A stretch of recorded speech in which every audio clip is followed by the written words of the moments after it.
Hello, my name's Julie McCrossan. I'm a cancer survivor and I'm here at SAHMRI, the South Australian Health and Medical Research Institute, at the end of a two-day conference, the National Particle Therapy Symposium, that's all about the future of proton therapy in Australia. They're building something called the Australian Bragg Centre for Proton Therapy and Research right next door. And with me is... Hi, it's Hien. I'm a radiation oncologist here at the Royal Adelaide Hospital and working with the team to deliver the Australian Bragg Centre for Proton Therapy Research. And you're going to be putting out a communique from the conference, but I've just grabbed this willing radiation oncologist and to ask him, what are, two or three issues that you're thinking about, because you'll be working at this new centre, that have been raised as you've had these national and international speakers and conversations for 2 days. Yeah. Look, the last 2 days has really highlighted to me the amount of work, the sheer amount of work that we're going to need to do to make sure that we're able to deliver a truly national service. It's not enough to build the facility. We need to put in place workflows and infrastructure in place. Just to make sure that the right patients can access this treatment. And we need to make that journey for our patients to be truly patient-focused as well. You've got a lot of conversations to have with your colleagues across the country, and I think in New Zealand have joined us, who will initially be seeking to send patients who could benefit from proton therapy to you, and some of course hope to have their own proton therapy in Sydney, Melbourne, Brisbane, maybe even Perth later. So where are you up to, do you think, in your national relationships with your cancer colleagues? Yeah, look, we've got colleagues across the country and also in New Zealand as well, and basically we collaborate.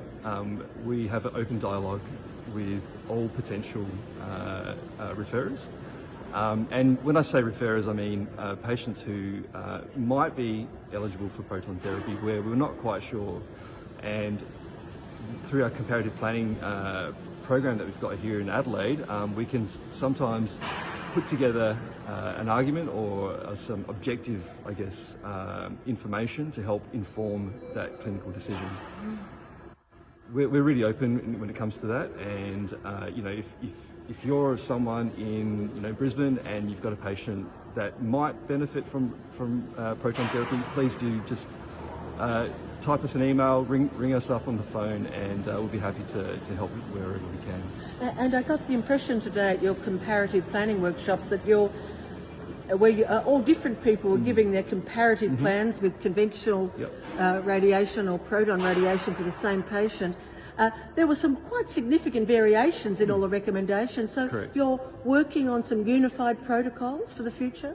Yeah, so the goal, I guess, is to have these MDT reference panels where... Multidisciplinary teams. Yeah, sorry, thanks for clarifying. So with these multidisciplinary teams, we'll be able to, streamline certain groups into, head and neck, pediatric, CNS and other. And basically, within those reference groups, we'll be able to hopefully come up with some guidelines as to how to best approach comparative planning, and that way we'll be able to hopefully standardise or make practice more uniform across Australia. Because if we're not all doing the same thing or not all talking the same way, how can we communicate with each other?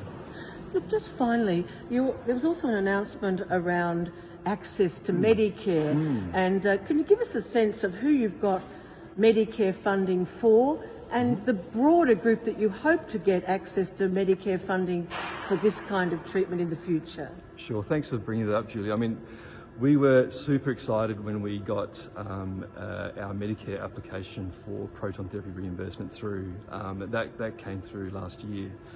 But we can't rest on our laurels there. I think there needs to be more work done. We know that there are other patients out there that fall outside of that indications list that Medicare have specified, including some head and neck cancer patients, including some patients who may need re-irradiation, for example.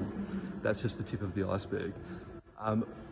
We can't just stop there. I think we need to really engage with the Department of Health we need to, as the clinical evidence emerges, work more swiftly, and also to continue that cost-effective approach which the Medicare Services Advisory Committee understand the best. So I think that there's plenty to be done there, watch this space. We'll hopefully continue those conversations.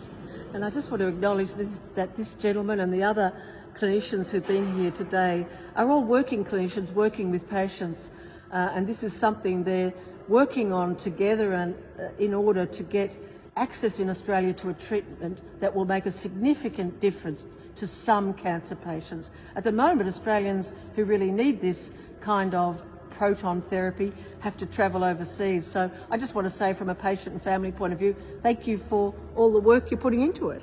Oh, thanks, Julian. I really appreciate all the hard work that you do as well. So thank you so much. Bye-bye.